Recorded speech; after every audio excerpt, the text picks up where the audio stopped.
শেখ হাসিনার পাঁচাটা কুকুরদের এই নির্মম অত্যাচার কোনোদিন সারা বাংলার মানুষ ভুলতে পারবো না। ৭১-এ যে ২৬শে মার্চ পাকিস্তানি হানাদার বাহিনী যে বর্বরতা চালাইছিল, শেখ হাসিনার পাঁচাটা কুত্তা বাহিনী তার চতুর্গুণ অত্যাচার করছে। তারপরে তাদের নাম নাই এই কারণেই, ওই যে তারা দেশদ্রোহী। রাজাকারের বিচার হবো, দেশদ্রোহের বিচার হবো না। রাজাকার ততদিনই ক্ষতি করে রাজ্যে রাজ্যে যুদ্ধ যতদিন চলে।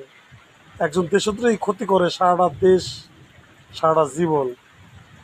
জাতির জন্য সবচেয়ে বড় ধ্বংসকারক অস্ত্র হচ্ছে দেশদ্রোহী। যে দেশে দেশদ্রোহী না আছে সে দেশ এমনিতে উন্নত হয়। এক দেশদ্রোহী খেদে আরেকজন এনে বসাইছি, আমাকে পুরা কপাল।